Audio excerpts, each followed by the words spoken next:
um dia que o Senhor fez, um dia muito especial, onde estamos reunidos aqui para celebrar o casamento do William, da Daiane, na presença dos convidados e na presença de Deus. Por isso, quero convidar todos vocês a fecharem os seus olhos, se puderem reclinar suas cabeças, nós vamos orar juntos nesse momento. Senhor Deus e amado Pai, nós te damos graças por esse dia, te damos graças por esse momento, pelo clima que está muito bom. Obrigado, Senhor, pela vida de cada um dos familiares e convidados do William e da Daiane. E nesse momento nós queremos consagrar-te, Senhor, esse tempo. Sabemos que sem a tua presença aqui, sem o ministrar do Senhor, a presença do teu Espírito Santo, esse momento se torna sem validade, se torna sem sentido. Por isso, em nome de Jesus, nós pedimos que o Senhor se faça presente aqui, na vida dos noivos, na vida do William, na vida da Daiane e na vida, Senhor, de cada convidado. Nós oramos para que a bênção do Senhor venha sobre cada família que aqui está representada e que nós possamos experimentar a tua presença de uma forma muito especial nesse dia. É o que nós te pedimos no nome santo e poderoso de Jesus. Amém. Amém. O casamento é muito mais do que uma simples cerimônia. O casamento foi idealizado pelo próprio Deus e por isso nós podemos dizer que o casamento é uma instituição divina. Ou seja, que veio de Deus, não foi algo que o homem simplesmente inventou. E o casamento foi instituído por Deus para o bem do ser humano. É no casamento que o significado de família se torna real, ou começa a se tornar real. E é também a partir do casamento que nós entendemos de muitas formas práticas o que é o amor. Primeiro, a família vem antes de qualquer outra instituição. Ela vem antes das cidades serem organizadas e antes das nações serem organizadas. A família, que é a criação de Deus, ela é a comunidade primária da raça humana. Se a família não vai bem, nada vai bem. Se a família não funciona, nada funciona. A sociedade não funciona, o governo não funciona. A resposta, na verdade, está sempre no funcionamento da família. E é por isso que Deus, ele se agrada muito quando um homem e uma mulher decidem se casar. Há uma bênção que é liberada de uma forma muito especial sobre um casal que entende que foi Deus que estabeleceu o casamento, então decide se casar. Entendendo isso, a gente pode afirmar que uma família só pode se desenvolver de forma saudável e abençoada se ela vive debaixo dos preceitos de Deus. A palavra do Senhor no Salmo 127, que é o que eu gostaria de ler para vocês aqui hoje, os 2 primeiros versículos dizem o seguinte: Se o Senhor não edificar a casa, em vão trabalham os que a edificam. Se o Senhor não guardar a cidade, em vão vigia a sentinela. O que o Senhor está querendo dizer para a gente com isso aqui? Que por mais que a gente, como ser humano, como homem, como mulher, como marido, como esposa, a gente se esforce para fazer as coisas darem certo, a casa não vai ser edificada, ou seja, ela não vai ter uma boa estrutura, um bom fundamento, se não for o Senhor quem a edificar. Se não for o Senhor quem estabeleça o alicerce, o fundamento das coisas.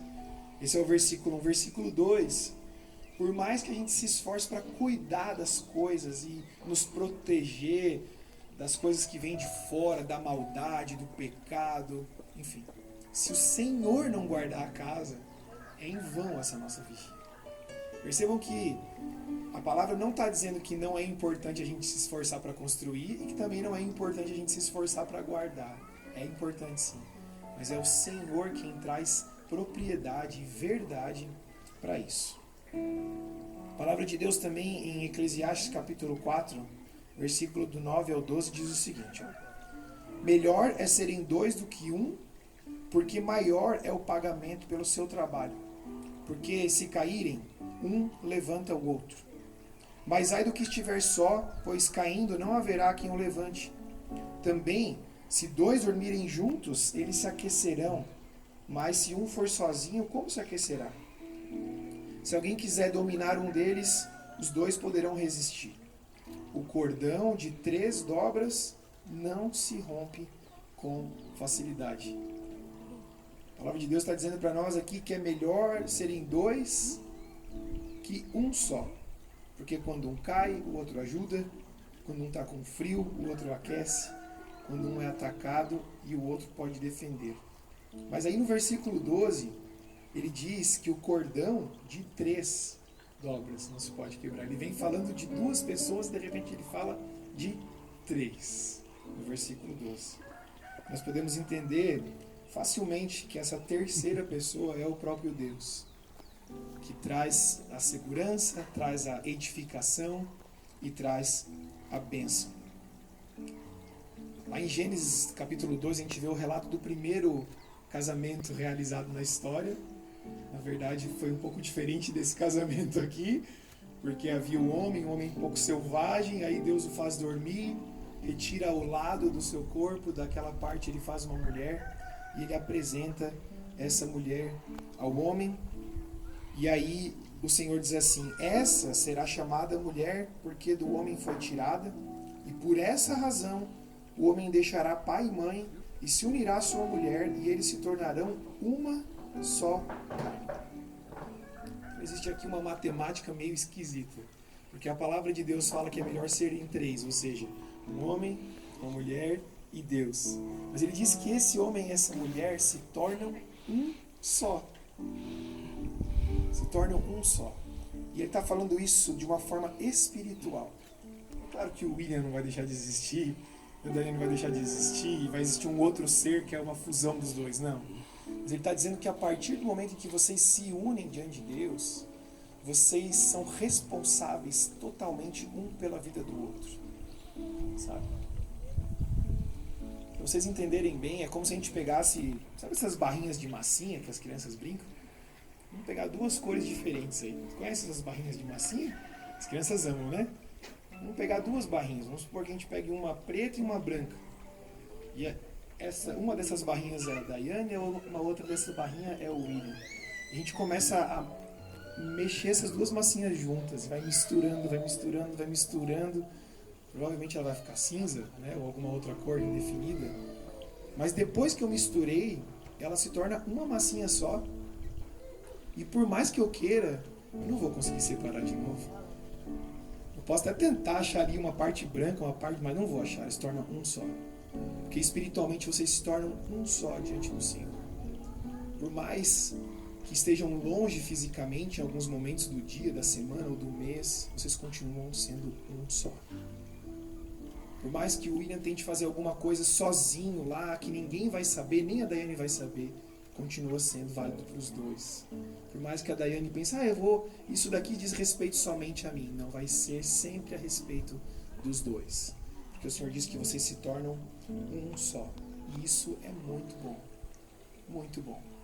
Porque aí vocês se tornam melhores. Um impulsiona o outro, um ajuda o outro.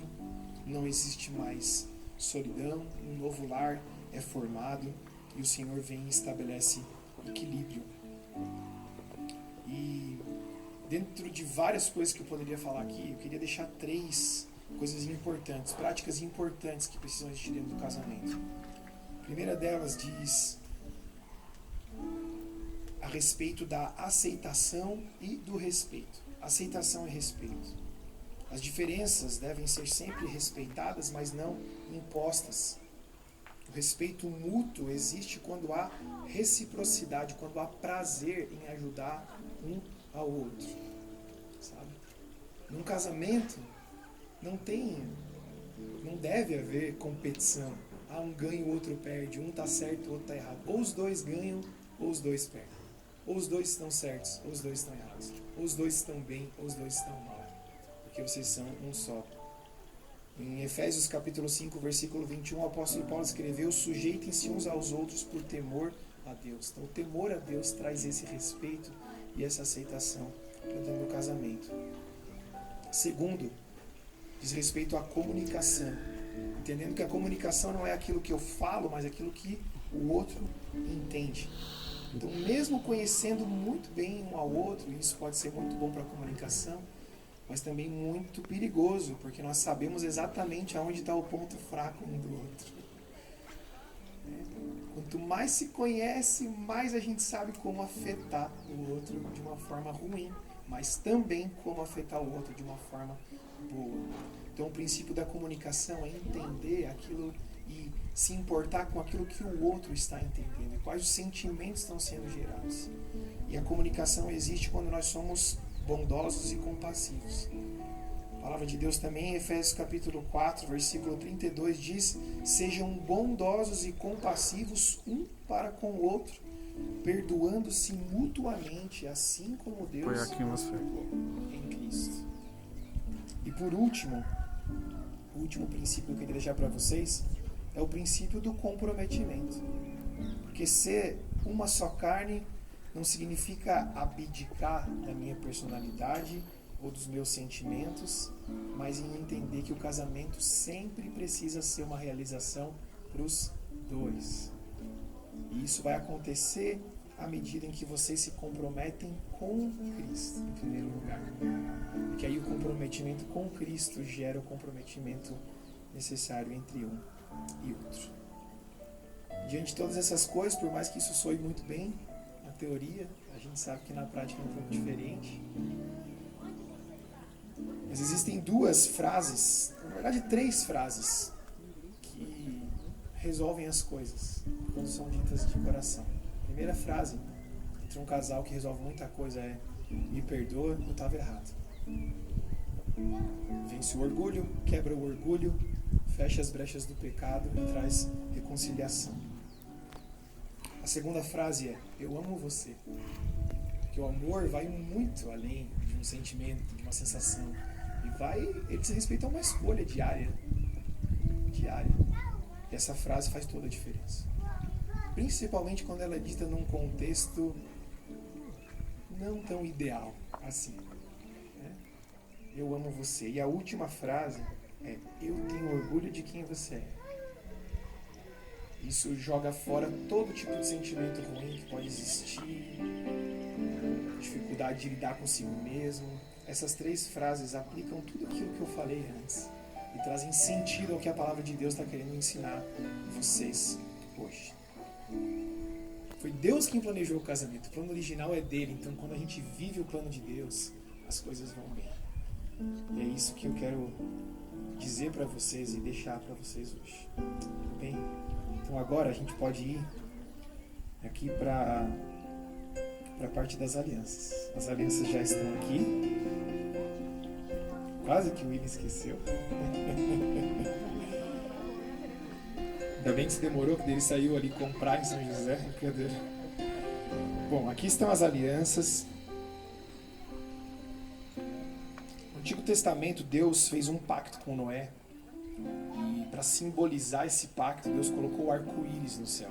Então, toda vez que há um pacto, é muito importante ter um símbolo desse pacto. E hoje vocês estão fazendo um pacto um com o outro, de viver a vida de vocês juntos em casamento. E o símbolo disso são as alianças. Várias coisas legais sobre as alianças. Primeiro, elas são feitas de um material resistente. Provavelmente a nossa vida vai passar, mas essas alianças vão continuar existindo, porque o material delas é resistente. Da mesma forma, o casamento de vocês seja assim, resistente como o metal. Quando nós olhamos para as alianças também, a gente não sabe aonde uma aliança começa e aonde ela termina. É um círculo.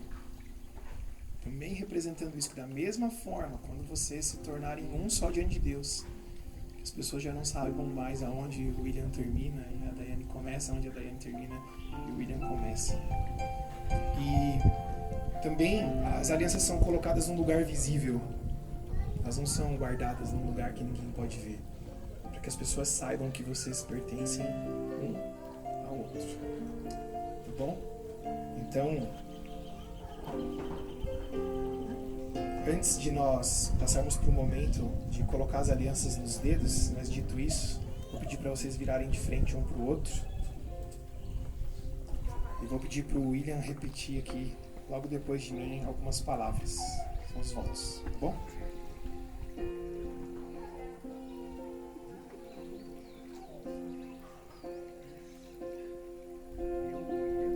Eu, William, recebo você, Daiane, como minha legítima esposa, para que sejamos um só, todos os dias da nossa vida, vivendo na riqueza, na pobreza, na prosperidade, na dificuldade, para cuidar de você e te amar, até que a morte nos separe.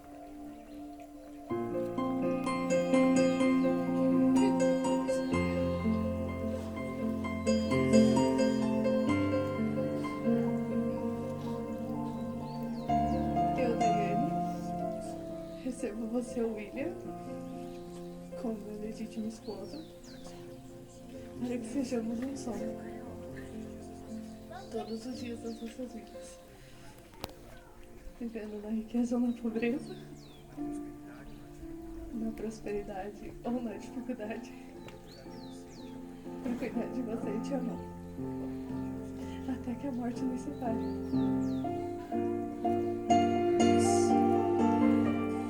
Dito isto, podemos então passar para a parte das alianças.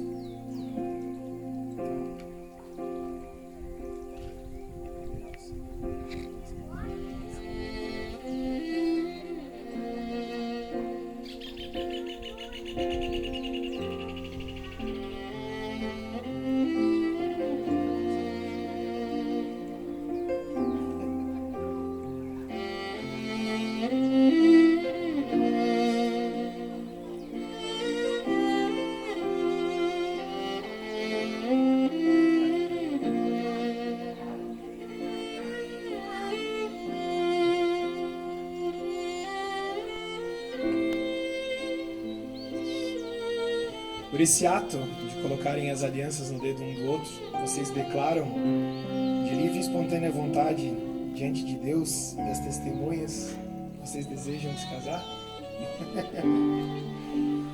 Então tá. Uma vez que as alianças estão nos dedos, eu gostaria de... Vocês podem colocar as mãos de vocês aqui?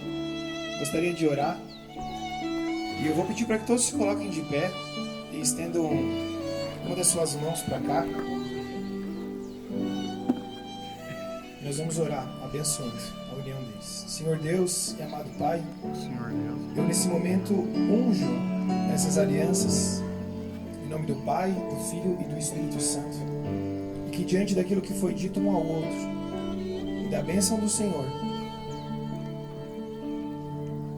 a força, a prosperidade, a fidelidade, a bênção e a presença do Senhor se faça real na vida desse casal.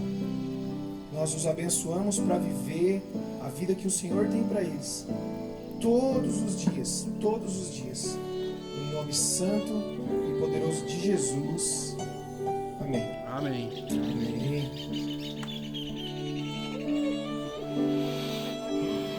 Calma.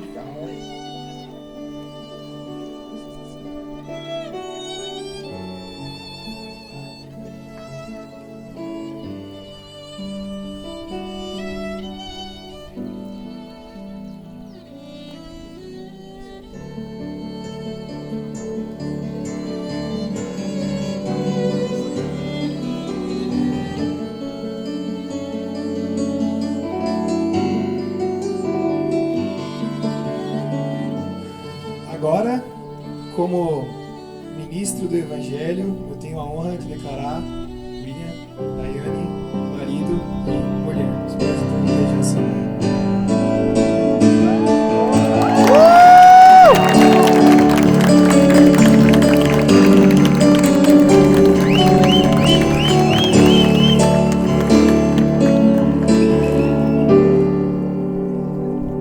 Trouxe para vocês aqui de presente um exemplar da Palavra de Deus, a primeira Bíblia de vocês como casal. Que a Palavra de Deus seja o fundamento da vida de vocês todos os dias. Amém? Vou abençoar. Que a graça do